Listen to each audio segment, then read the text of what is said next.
response I usually get is this uncomfortable, apprehensive sympathy. It usually comes with a, oh my god, that is so crazy, but we don't have to talk about it if you don't want to. Adoption seems to carry a bit of a taboo in the US, and I think that's because people have a misguided perception of it. When I say the word adoption, people may think of cold, heartless parents abandoning their unwanted child on the side of a road. When I say the word orphanage, people may think of a dismal place filled with mistreated, miserable children singing about a hard knock life. You know, the stuff you'd see in Annie. A lot of people assume that adoption is a grief ridden subject. Yes, there are some emotional aspects of adoption that are hard to deal with, but from my experience and from the relationships I have with other adopted Chinese girls, most of us feel pretty secure in our identities. Our adoptive parents feel like our real parents, and America feels like our home. So, yes, we can talk about my adoption. In fact, I want to talk about it. I can confidently say that my adoption is the single event that has had the biggest positive impact on my entire life.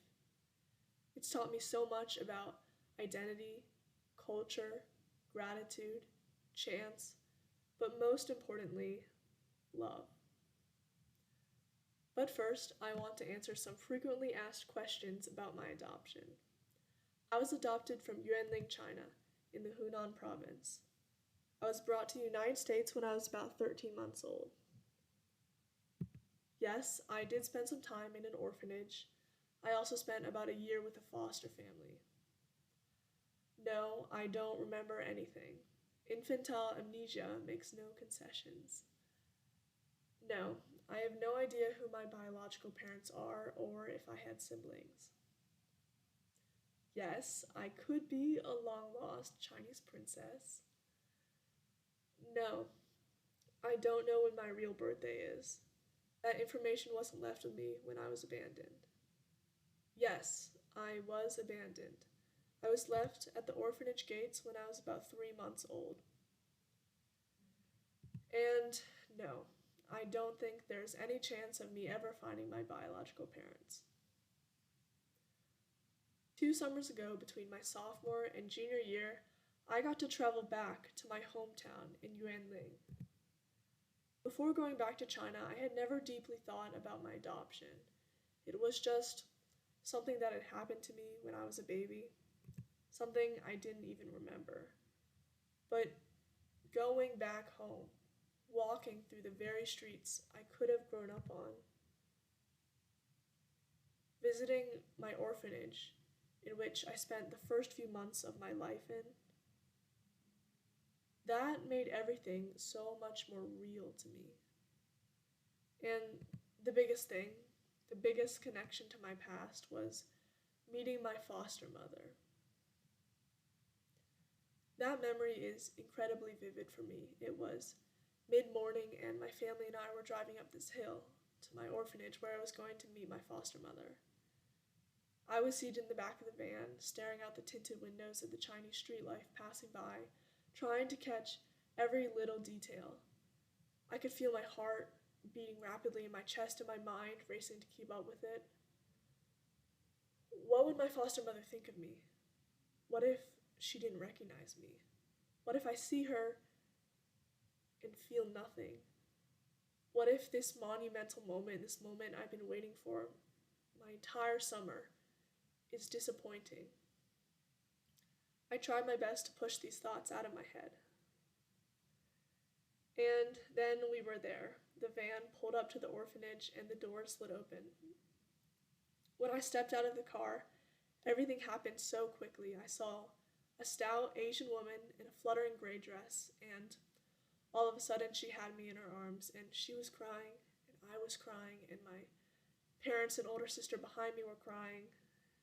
And then she held me at arm's length, looked me in the eyes, and said, 我知道是你，因为你的眼睛一样.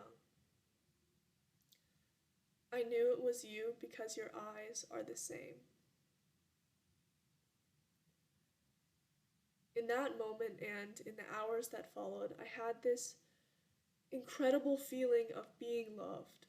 And that love that I was feeling was coming from three different places. First, there was the love of my foster mother.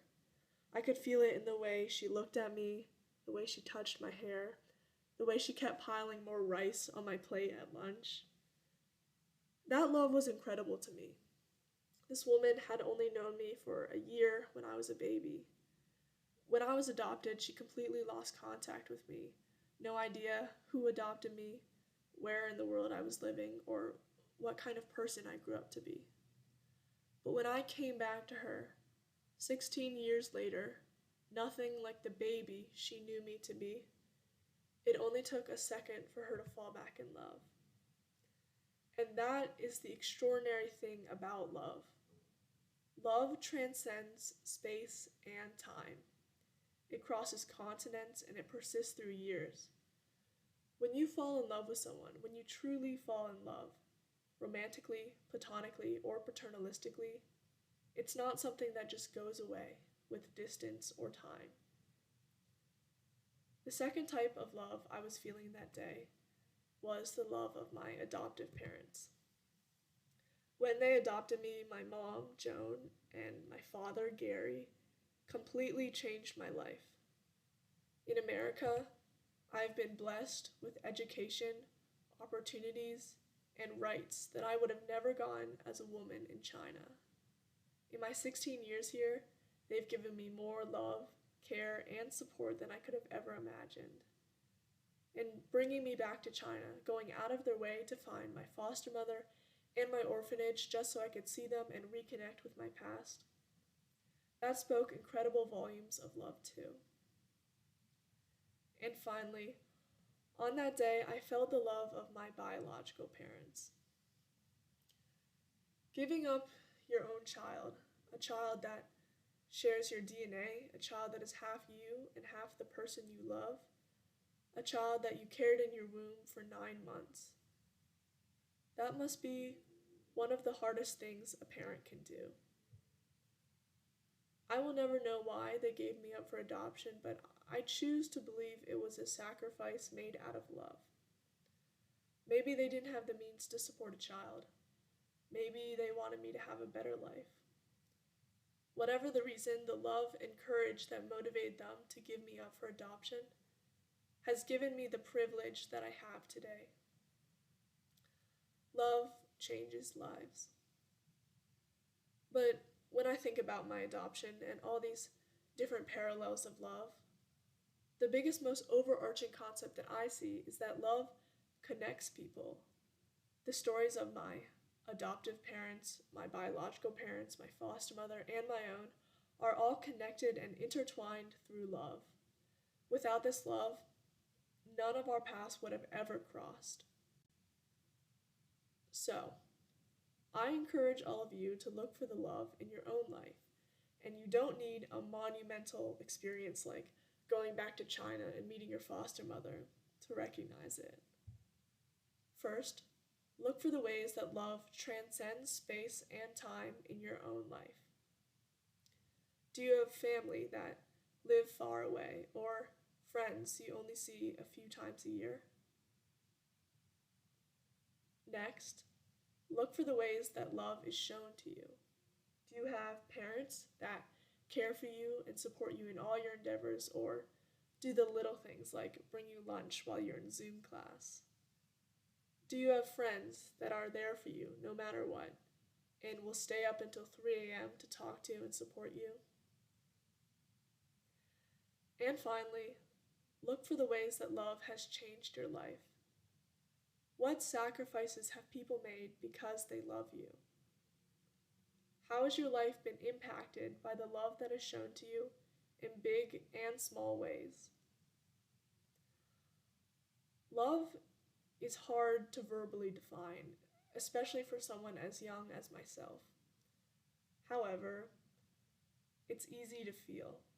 So, while I may not be able to give you a clear dictionary definition of love, I can say, when you feel it, you know. Thank you.